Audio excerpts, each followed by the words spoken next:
복음은 우리를 하나 되게 한다라는 제목으로 하나님 말씀을 나누도록 하겠습니다. 여러분, 오늘 우리가 읽은 이 본문 있잖아요. 이 본문은요, 바울이 계속해서 자신의 복음이 진짜라는 것을 갈라디아 교회들에게 변호하는 장면입니다. 바울이 이렇게 변호할 수밖에 없었던 이유가 있었어요. 갈라디아 교회에 바울을 대적하는 거짓 교사들이 있었거든요. 그 사람들이 이렇게 말하는 거예요. 바울은 사도 아니야. 바울이 너희에게 전한 복음도 사실이 아니야, 진짜가 아니야. 이런 공격을 받고 있었기 때문에 바울은 계속해가지고 1장과 2장 전체를 할애하면서 자신이 갈라디아 교회들에게 전한 복음이 사실이다, 진짜다, 하나님께로부터 난 거다, 사람에게 난 것이 아니다 라는 것을 계속해서 변호합니다.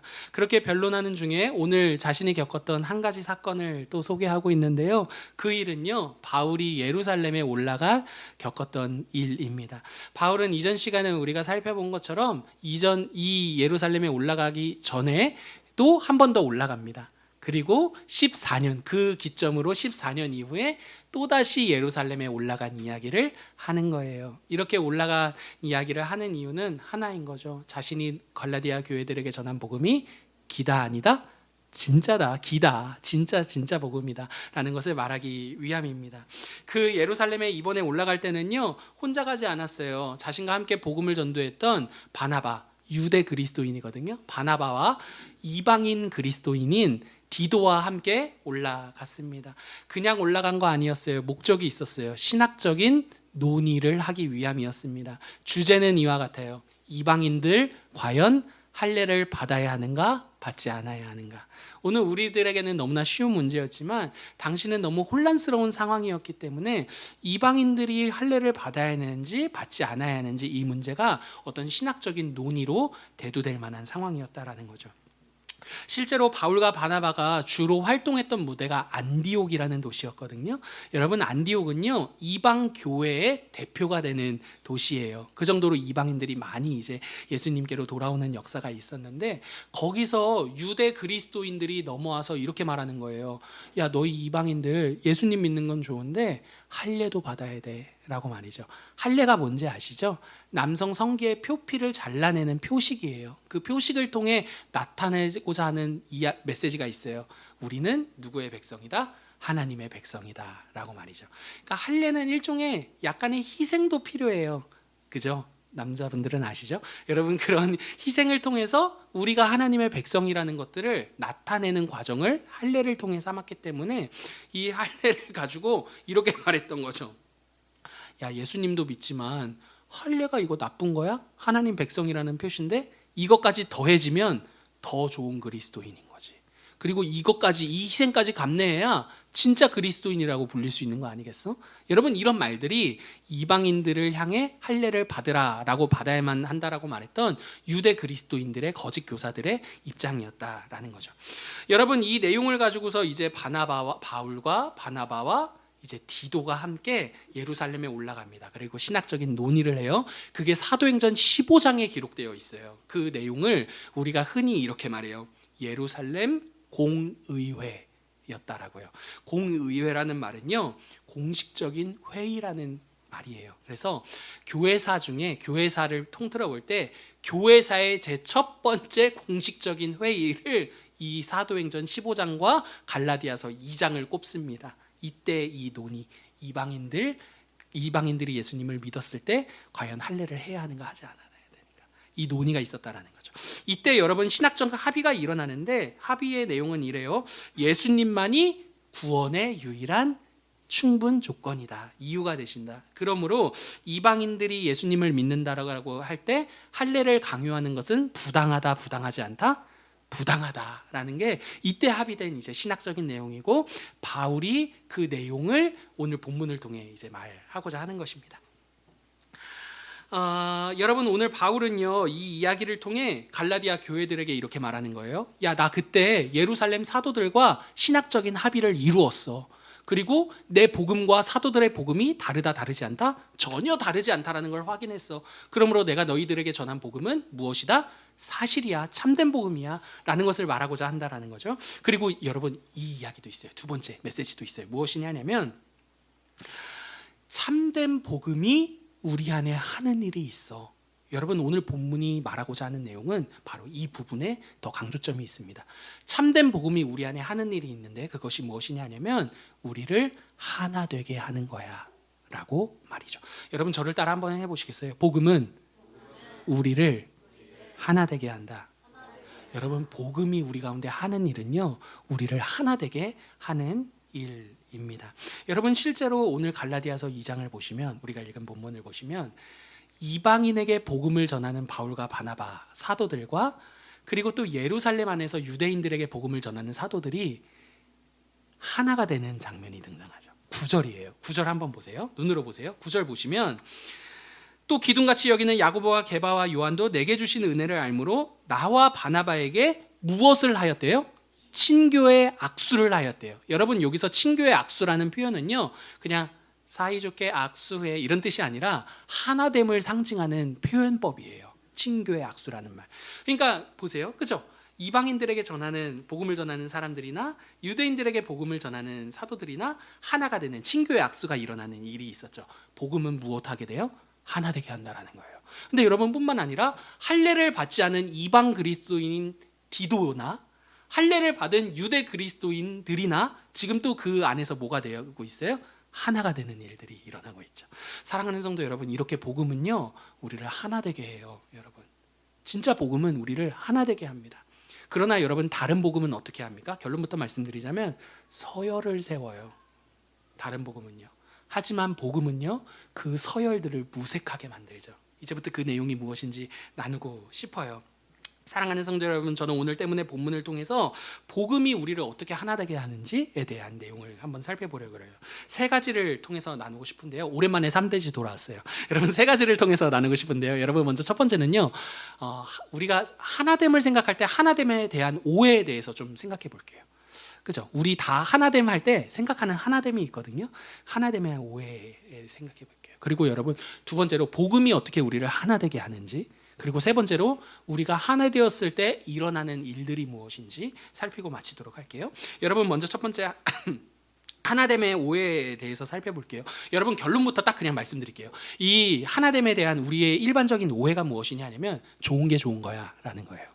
여러분 교회는요 좋은 게 좋은 거야 로서는 하나 되는 공동체가 절대 아닙니다. 예를 들면 이런 거죠. 다 짜장면 시켜.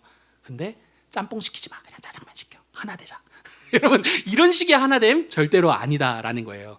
여러분 교회는요 명확한 기준으로서 하나가 돼요. 명확한 기준으로서.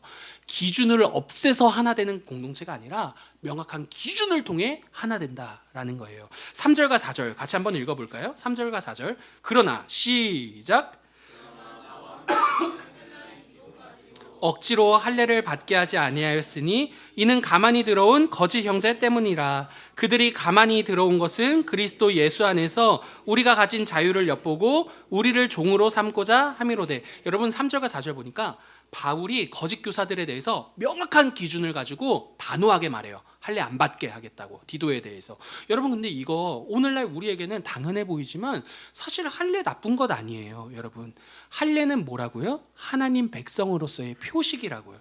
그러니까 너 예수님 믿니? 야 그럼 할례 받아. 그러면 더 신자다울 수 있고 더 그 그리스도인이라는 하나님의 백성이라는 표식을 갖고 있는 거잖아. 할례를 받아야지. 그러면 여러분 만약에 명확한 기준이 없이 다 짜장면 시킬 때 짜장면 시키는 하나됨이었다면 그냥 바울이 이렇게 말했을지 않겠습니까? 할례 받자 디도야. 야 그냥 할례 받고 할례 나쁜 거냐? 그 할례 받는다고 뭐 너 지옥 가냐? 야 그렇지 않으니까 그냥 할례 받자. 여러분 좋은 게 좋은 거라는 기준이었다면 여러분 그런 식으로 아마 바울이 할례 받게 했을 것입니다. 근데 바울이 그렇지 않다는 거예요. 왜요? 복음에는 명확한 기준이 있고 그 기준을 따라 하나 되는 것이지 단순히 좋은 게 좋은 거야 라는 식으로 하나 되는 게 복음이 말하는 하나됨이 아니었기 때문인 거죠. 여러분 복음이 말하는 하나됨은요 좋은 게 좋은 거야가 아니에요. 무슨 말이냐 하냐면 복음의 하나됨은요 명확한 기준이 있다라는 것이죠. 복음의 기준이 무엇인지 말씀드리기 전에 여러분 우리가 한 가지 분명히 생각했으면 좋겠어요. 여러분 기준이 없는 하나됨은요 절대로 불가능합니다. 여러분 절대로요. WCC라는 세계 종교협의라는 그런 운동이 있어요. 거기에 다 모든 종교가 하나 되자라고 하고 모였어요. 근데 거기에서 하나 되자는 기준이 뭐냐면 기준을 갖지 말자는 게 기준이었어요. 여러분 절대로 하나 될 수 없어요. 그런 식의 하나됨을 말하는 게 아니에요. 그래서 그 WCC에 참여하는 교회들도 있거든요. 그게 좋다 나쁘다를 떠나서 어쨌든 기준 없는 하나됨으로 하나 되자라는 건 허울뿐이다라는 거예요. 사랑하는 여러분, 복음이 말하는 하나됨은요, 명확한 기준이 있습니다. 여러분, 그 기준이 무엇입니까? 여러분 답을 말씀하셔야죠. 우리 다 알잖아. 명확한 기준이 무엇입니까? 예수 그리스도라는 것이죠. 사랑하는 여러분, 하나님께서 우리를 받아주시는 데 있어서 유일하고도 충분한 조건, 그 명확한 기준은 무엇이다? 예수 그리스도이고, 그게 복음이 말하고 있는 하나됨의 명확한 기준이라는 거예요. 여러분, 이 말을 듣고서는요, 분명히 여러분들께서는요 졸음이 찾아오실 수도 있어요. 왜냐하면 다 아는 이야기니까. 야, 뭐야 권 목사, 고작 그거 이야기하려고 여기까지 이렇게 빌드업한 거야? 라고 말이죠. 근데 여러분 생각해 보십시오. 여러분, 이 단순하고도 명확한 진리가, 이 명확한 기준이 사실은 우리의 일상생활에서 적용해 볼 때는요 조금 어려운 문제예요, 여러분. 그래서 지금 갈라디아 교회 역시도요 헷갈리고 혼란을 경험하고 있는 것이다라는 것입니다. 여러분, 갈라디아 교회가 바보 같았기 때문에 혼란스러워하는 것 아닙니다. 바보 같았기 때문에 명확한 기준으로부터 떨어져서 다른 복음을 쫓아갔던 것 아닙니다. 그만큼 이 단순하고도 명료하지만 이 분명한 진리를 우리 일상생활에 적용한다라는 건 쉽지 않은 문제이기 때문이다라는 것이죠. 여러분, 이게 이제부터 무슨 말씀인지 설명해 드리도록 할게요. 여러분 생각해 보십시오. 복음이 복음인 이유는요, 그리스도께서 우리를 위해 행하신 그 일만이 우리를 100점으로 만들었기 때문입니다. 이해되시죠? 여러분, 복음이 복음인 이유는요, 우리가 100점 받을 수 있는 이유가 그리스도께 있기 때문이고, 실제로 그분이 행하신 일들 안에서 우리가 이미 100점이 되었기 때문이에요. 여러분, 만약에 예수님이 우리에게 80점 되시고 나머지 20점은 우리가 채워야 한다라고 했으면 복음 안 됩니다. 왜요? 우리는 그 20점도 채울 수 없는 사람이거든요. 절대로 100점이 될 수 없는 사람들이거든요. 여러분, 우리가 때문에 복음을 만나면 이렇게 고백해요. 내 인생은 그리스도로 충분합니다 라고 말이죠. 왜요? 그분이 나의 인생의 모든 100점이 되시니까요. 그죠? 근데 여러분, 오늘 본문에는요 이렇게 우리가 그리스도로 충분하다라고 말은 하지만 한편에 그리스도로 충분하지 않아 라고 생각하고 삶으로써 일어나게 되는 두 가지 반응이 있다라고 말해요. 이해되시죠? 그리스도로 다 충분하다라고 우리가 동의해요. 하지만 우리의 마음 가운데요, 그리스도로 충분하지 않아 라는 그 일말의 마음이 우리 안에 만들어내는 두 가지 반응이 있다라고 말합니다. 여러분, 첫 번째는요, 나를 자랑하는 거고요. 여러분, 두 번째로는요, 타인의 인정을 갈구하는 것이라고 말합니다. 하나씩 살펴볼게요. 여러분, 첫 번째, 나를 자랑하는 것부터 살펴볼게요. 여러분, 예수님으로 나는 충분해요, 예수님으로 나는 100점이에요 라고 이렇게 명확한 기준을 고백하기는 하지만, 그럼에도 불구하고 내 마음 가운데 예수님으로 충분하지 않다라고 생각하게 될 때, 여러분, 우리 안에 나타나는 첫 번째 반응은요, 나를 자랑하게 되는 것입니다. 3절 같이 한번 읽어보실까요? 3절입니다. 그러나, 시작. 그러나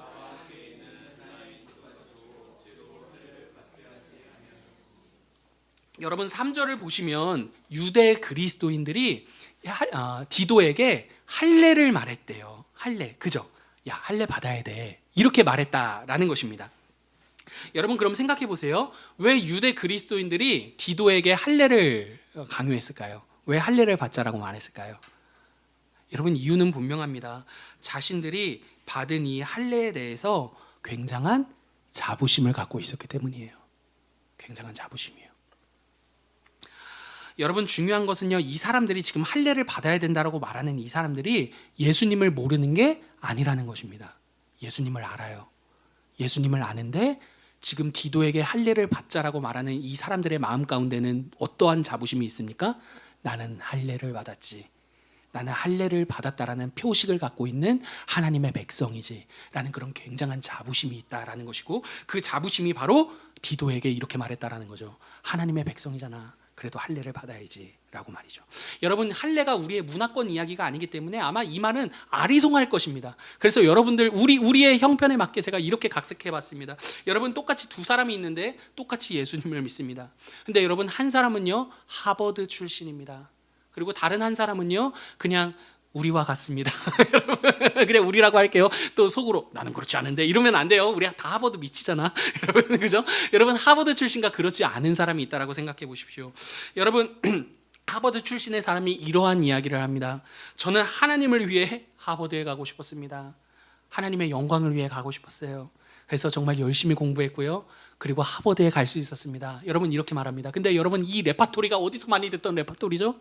간증에서 듣는 레파토리죠. 그죠? 내가 열심히 했고 열심히 함으로써 내가 이루어낸, 하나님을 위해 이루어낸 성공을 말하는 것 말입니다. 여러분, 언뜻 들었을 때는요, 전혀 문제가 없어 보여요. 저 사람 너무 대단하다. 저렇게 하면 너무나 좋을 텐데. 여러분, 이렇게 부러움을 사게 만드는 좋은 이야기인 것 같습니다. 그런데 여러분, 그 이야기를 듣는 하버드에 가지 못한 우리의 마음 가운데 이러한 마음이 올라올 겁니다. 상대적으로 나는 뭐 했지? 스스로를 볼 때 스스로가 너무나 부족해 보이는 마음을 갖게 될 것이다 라는 거죠. 그리고요, 여러분, 더 나아가서요, 하나님을 위해 나는 열심히 살지 못했다라는 스스로에 대한 실망마저도 올라오게 될 것입니다. 여러분, 근데 여러분, 사실은 그 사람의 삶에서 진짜 중요한 것은요, 내가 하나님을 위해 하버드에 갔습니다가 아니라 내가 하나님을 위해 하버드에 갔을지라도 여러분들이 부러워할 만한 자랑이 나에게 있는 것 같아 보일지라도 실제로 하나님께서 나를 위해 행하신 그 일들에 비하면 이것들은 아무것도 아니었습니다. 여러분, 이게 그 사람의 삶에서 말해야 할 정말 중요한 포인트다라는 것이죠. 여러분, 그럴 때 비로소 그 이야기가 의미가 있게 된다라는 것입니다. 여러분, 복음은요, 내가 하나님을 위해 이루어낸 성공을 자랑하고 말하기보다 도리어 내가 어떠한 성공과 자랑을 이루었을지라도 하나님이 나를 위해 이루어내신 그분의 그 희생과 사랑 앞에서 아무것도 아니고 그분의 그 희생과 사랑만이 나의 전부가 된다라는 것을 고백하게 만들게 되는 게 여러분, 복음의 핵심 메시지다라는 것이죠. 사랑하는 여러분, 때문에 내가 하나님을 위해 노력하고 그렇기 때문에 그 결과로 내가 하버드에 갔다라는 것은 사실은 하나님을 이야기하는 것 같지만 구라입니다. 자기 자랑이에요. 여러분, 또 자기 자랑하는구나. 여러분, 이렇게 되는 겁니다. 사랑하는 성도 여러분, 이 말은요, 단순히 좋은 대학이 나쁘다, 부질없다, 여러분, 그거 말하려는 것 아닙니다. 여러분, 오해하지 마십시오. 핵심은요, 내가 하나님을 위해 이룬 성공이 아니라 하나님께서 도리어 나를 위해 이루신, 자신의 생명을 내어주신 그분의 그 희생과 사랑이 우리 인생의 포인트가 된다라는 사실입니다. 여러분, 그분만이 우리의 자랑이 되어야 한다라는 것이죠. 그러나 여러분, 내가 이루어낸 나의 성공이, 나의 그 대학이 예수님보다 더 자랑스러워질 때 여러분, 거기서 복음의 기준이 변질되는 거예요. 사랑하는 여러분, 여러분, 복음의 기준이 명확하지만 사실 실제 우리의 삶에 적용할 때는 어려운 문제고 아주 헷갈리게 만드는 문제가 될 수 있다는 거죠. 왜요? 모두가 다 이 간증에 뻑 가잖아요. 나도 내일부터 노력하리라. 그죠? 다 이런 노력 한번 결심해 본 적 있지 않으십니까? 근데 그게 속이는 거라고요, 여러분, 우리를요. 어떻게 해요? 내 성공으로 이걸 자랑해 보겠다. 무엇보다 더 크게, 그분이 나를 위해 이루신 그 일보다도 더 크게, 그분이 자랑이 아니라 나를 자랑해 보겠다라는 은밀한 일이 우리 안에 들어오는 사건이라고요. 여러분, 그게 그 당시에 있었던 할례 사건인 것입니다. 할례를 그래도 받아야 되지 않겠어? 왜 그 말을 하는 것이죠? 이게 나의 자랑이 되니까. 무엇보다도요? 그리스도보다도요. 여러분, 이렇게 복음의 기준이 변질될 때 교회는 절대로 하나가 될 수 없습니다. 여러분, 이 명확한 기준 위에 우리가 서 있지 않을 때 교회는 절대로 하나가 될 수 없다라는 거죠. 생각해 보십시오. 하버드 출신이 계속해서 하버드를 자랑해. 나는 계속해서 하나님을 위해 노력했고 하루에 잠도 2시간밖에 안 잤고 그렇게 열심히 해가지고 하나님의 영광을 위해 하버드에 갔습니다. 계속 하버드 얘기만 해. 하나님 얘기하는 것 같지만 계속 하버드 얘기를 합니다. 여러분, 그렇다면 어쩔 수 없이 우리 모두는요, 그렇지 못한 우리 모두는요, 그 사람보다 그저 그런 사람이 될 수밖에 없습니다. 여러분, 그리고 교회임에도 불구하고요, 그 교회 공동체는요, 어쩔 수 없이 서열이 생기게 될 것입니다. 하버드가 1위일 것이고요, 그 밑에 그 다음 사람이 있을 것이고요. 왜요? 그 노력을 통해 이루어낸 성공이 나의 자랑이 되니까요. 복음의 명확한 기준이 희석되었으니까요. 사랑하는 여러분, 이건 다시금 말씀드리지만 좋은 대학 가는 거 나쁘다는 것 아닙니다. 여러분, 이거 말하고자 하는 것 아닙니다. 바울도요, 할례 자체를 나쁘다고 말하는 게 지금 아닙니다. 할례를 반대하는 것은요, 할례 자체를 반대하는 것이 아니라, 왜요? 바울도 할례 받았어요. 바나바도 할례 받았습니다. 그리고 이후에 디모데도 할례를 받게 합니다. 할례 받지 않았다라는 걸 알게 됨으로써 여러분, 바울은 지금 할례를 자체를 반대하는 것이 아니라 할례를 받아야 한다라며 전달하고자 하는 그 메시지를 반대하고 있다라는 것입니다. 그 메시지가 무엇입니까? 나는 할례를 받기까지 하나님을 위해 이렇게 노력했어. 그러니까 나는 너보다 더 나은 크리스찬이지. 나는 너보다 더 나은 기독교인이지. 너는 나보다 더 아래인 거지 라고 말입니다. 자신의 노력을 가지고 자신을 증명하려는 그들의 그 시도에 대해 바울이 반대한다라는 것입니다. 우리는 무엇으로 100점입니까? 그리스도로 인해 100점이거든요. 사랑하는 성도 여러분, 저는요, 우리의 삶에 우리가 이루어낸 성공들이 굉장히 좋은 것이라고 생각합니다. 그래서 저는요, 여러분들이 수많은 성공들을 이루어낼 수 있었으면 좋겠습니다. 좋은 대학을 성공하십시오. 우린 고등학생이 없구나. 좋은 대학에 가십시오. 좋은 직장에 취업하십시오. 그리고 여러분 결혼을 하십시오. 좋은 배우자를 만나십시오. 그리고 여러분 자녀 양육에 있어서 저와 같이 하지 마십시오. 여러분들은 더 성공해 자녀들을 더 아름답게 키워내시길 바랍니다. 그리고 여러분 노후 준비도 잘 하십시오. 그리고 건강하실 수 있었으면 좋겠습니다. 그러나 여러분, 그렇다라고 해서 그 우리가 이루어낸 그 성공을 그리스도께서 우리를 위해 이루신 그 일보다도 더 자랑하려 한다면 여러분, 저는 여러분들을 반대할 것입니다. 그리고 여러분들의 그 성공을 자랑하는 그 이야기를 기꺼이 들어주려고도 하지 않을 것입니다. 듣기는 하겠지만 여러분, 거기에 타협하지 않겠다라는 거예요. 명확한 기준이 있을 때 우리는 비로소 그 기준 안에서 하나가 될 수 있기 때문인 거죠. 여러분, 사랑하는 여러분, 혹자는요, 나는 자랑할 것도 없는데 목사님 자랑할 거라도 있었으면 좋겠습니다, 이렇게 푸념하실 수도 있을 것입니다. 그러나 여러분, 결국에 우리가 예수 그리스도를 자랑하지 않게 된다면요, 여러분, 우리는 우리의 자랑거리 때문에 자랑하는 자리에 서게 될 것이고, 자랑할 것이 없기 때문에 부끄러운 자리에 서게 될 것입니다. 여러분, 어떠한 모습이든지 간에 그리스도가 우리의 자랑이 되지 않을 때 우리는 자랑할 게 없어요. 저는 이런 푸념의 자리에 가게 될 것이고요, 나는 자랑할 게 있지라는 그런 자랑의 자리에 가게 될 것이다 라는 것이죠. 그러므로 사랑하는 여러분, 우리의 모든 삶이요, 그리스도를 좀 자랑할 수 있었으면 좋겠습니다. 여러분, 생각해 보십시오. 1000억을 받았다라고 생각해 보세요. 1000억. 근데 여러분, 그럼 1000억을 받은 우리의 그 풍성함을 생각해 볼 때 내가 힘껏 모아 1억을 모아냈다고 하던들 그 1억이 자랑이 될 수 있겠습니까? 1000억 앞에서 아무것도 아니게 무색해지죠. 여러분, 그럼 내가 갖지 못한 1억은 어떻습니까? 그것도 무색해지죠. 왜요? 1000억이 그만큼 풍성하니까요. 모르겠어. 1000억이 얼마의 의미인지는 모르겠어요. 여러분, 지금 차라리 100만 원이면 더 풍성해 보이는데 저의 실제적인 제 어떤 경제 형편에서 어찌됐든요, 여러분 무슨 말을 하고 싶은 것인지 알겠죠? 여러분, 그리스도의 그 풍성함 안에 우리가 들어가면 우리가 얼마나 이루었던 성공이든 우리가 얼마나 겪었던 실패이든 다 무색해질 수 있다는 거죠. 왜요?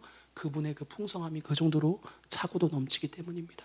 여러분, 그 풍성함 안에 들어갈 때 우리는 비로소 하나 될 수 있다는 걸 오늘 본문이 우리들에게 말해주고 있다라는 것입니다. 그래서 할례를 받지 않은 디도나 할례를 받은 그리스도인들이나 그분의 그 풍성함 안에서 무색해지는 거죠. 할례잖아, 무할례잖아. 여러분, 두 번째 살펴볼까요? 여러분, 두 번째로는요, 그리스도가 우리 안에 정말 충분하다라고는 하지만 한편에 충분하지 않아 라고 생각하게 될 때 우리 안에 일어나는 두 번째 반응은요, 타인의 인정을 갈구하는 것입니다. 인정을 갈구하는 거죠. 그래서 내 존재를 증명받고 싶은 거죠. 여러분, 6절부터 9절 같이 한번 읽어보실까요? 유력하다는 이들 중에 시작.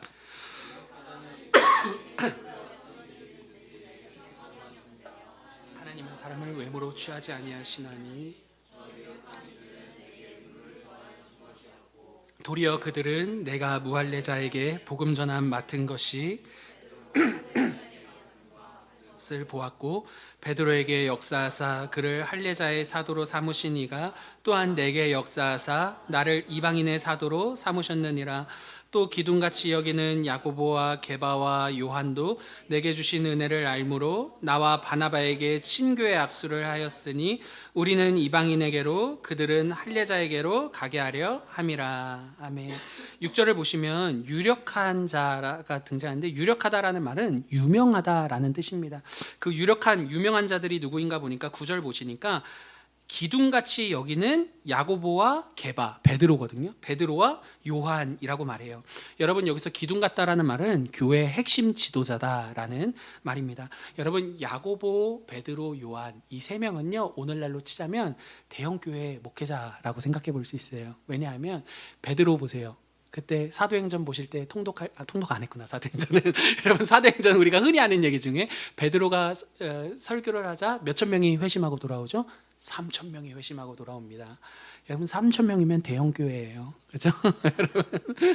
여러분 그러니까 이 당시에 이 세 사람은요 교회의 기둥이라 불릴만 했고 나름 그 주류 안에서 물론 그 기독교가 비주류이기는 했지만 그럼에도 그 안에서 주류라고 불릴 수 있을 만한 사람들이었다라는 것입니다.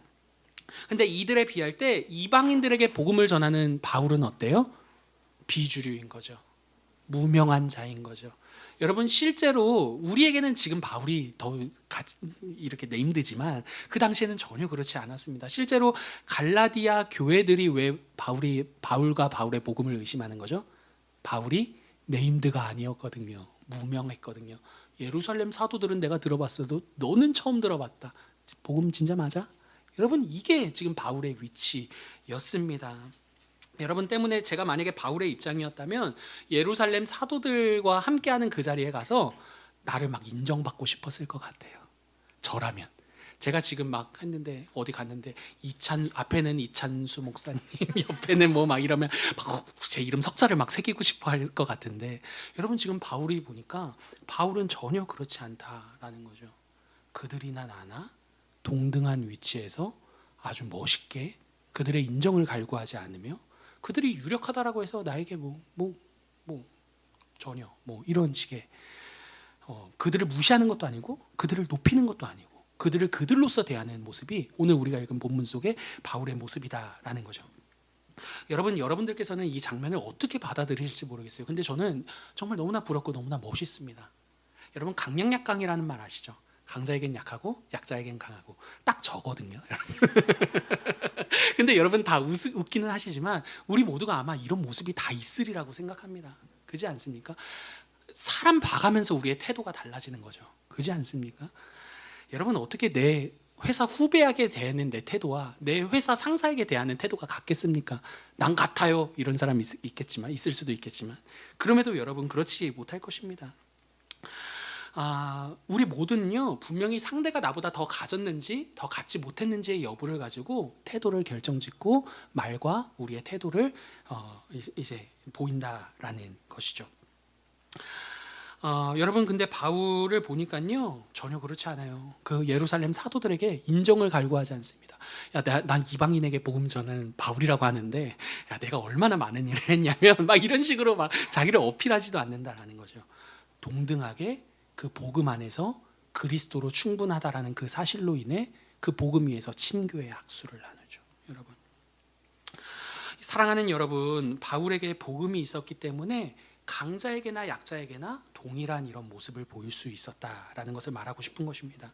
사랑하는 여러분 복음은요 이렇게 우리에게 말해주거든요. 우리는 그리스도로 인해 하나님께로부터 완전하고도 충분하게 인정받은 존재들이다라고 말입니다. 바울은 바로 이 복음 안에서 예루살렘의 사도들을 만났기 때문에 그들에게 인정을 갈구하지 않을 수 있었다라는 것이죠.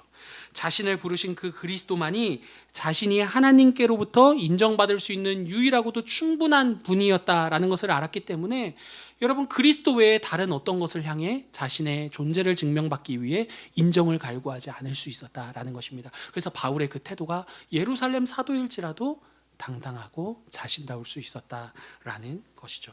여러분 이렇게 우리의 정체성은요 여러분 우리가 무엇을 소유했느냐에 달려있지 않고요 우리를 누가 소유하셨는가 우리를 소유하신 그분에 의해 우리의 정체성은 결정됩니다.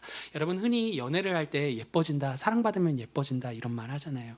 예뻐지는 게 진짜 물론 꾸며서 예뻐지는 것도 있겠지만 그 태도가 예쁨과 매력을 발산하는 것 아니겠습니까? 왜 그 태도가 예쁨과 매력을 발산하게 되죠?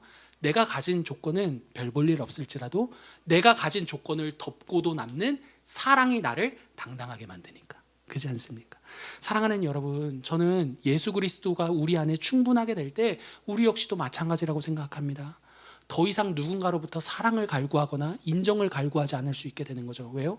그분 안에서 나는 내가 가진 조건을 생각하지 않아도 될 정도로 이미 차고 넘치는 충분한 사랑을 받고 있는 존재이기 때문입니다. 그게 바로 여러분 바울이 예루살렘 사도들을 만났을 때에도 자신다울 수 있고 그들과 하나 될 수 있었던 이유가 되는 것이죠. 여러분, 저는 우리 서로도 마찬가지라고 생각합니다. 서로와 서로에게 만약에 여러분 서로 이 사람이 나보다 더 가진 게 의식되잖아요. 그럼 여러분 이게 하나 될 수가 없습니다. 그리고 내 생각보다 이 사람이 덜 가진 사람이라는 판단이 서잖아요. 그럼 또 친해지기가 어렵습니다. 여러분, 이거는 그냥 뭔 말이야 싶을 수 있지만 성격을 예로 들어볼까요? 여러분, 이 사람 성격 보니까 좀 삐리해. 여러분, 이런 마음이 드는 순간 절대로 하나 될 수가 없는 거죠. 여러분, 사랑하는 성도 여러분, 우리가 가진 것이 무엇인지를 주목하라고 복음은 말하지 않고요, 우리가 가진 게 그거밖에 없었음에도 불구하고 우리가 받고 있는 사랑이 무엇인지를 주목하라라고 말합니다. 그 사랑이 우리가 가진 조건을 덮고도 남는다는 것을 알게 될 때 상대가 아무리 높은 사람이든 낮은 사람이든 의식치 않게 될 것입니다. 왜냐하면 우리 모두는 우리가 가진 조건이 어떠함에도 불구하고 그 사랑 안에 덮여 사는 존재라는 것을 서로와 서로가 인정하고 바라보게 될 것이기 때문인 거죠.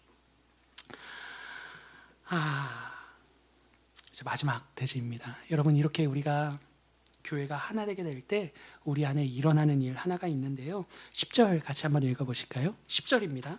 다만 우리에게, 시작. 다만 우리에게 가난한 자들을 기억하도록 부탁하였으니 이것은 나도 본래부터 힘써 행하여 왔노라. 여러분, 우리 안에 복음이 명확한 기준으로 우리 안에 들어와서 그리스도로 우리가 충분하고 그 안에서 우리가 서로가 하나가 될 때 우리 안에 일어나는 일은요, 여러분, 따뜻해지는 거예요. 여러분, 명확한 기준은요, 우리를 똑똑하게 만들어서 무서운 사람들이 되게 만들지 않고요, 따뜻한 사람이 되게 만듭니다. 그래서 이 교회의 하나됨은요, 우리끼리, 우리만, 네가 뭔데? 너는 불신자잖아. 네가 뭘 알아? 이렇게 하는 게 아니라 그들까지도 우리의 하나됨을 확장하고 함께 맛보는 자리로 초대하게끔. 여러분, 이게 교회가 하나 될 때 일어나는 일이라고 오늘 10절이 말해주는 것입니다. 여러분, 10절은요, 특별히 단순히 구제하라라는 말은 아닙니다. 가난한 자들을 기억하라라는 이 말은요, 이런 말이에요. 우리가 스스로 가난해지는 길을 선택함으로 가난한 자들이 부유해질 수 있게 하십시오. 이런 말입니다.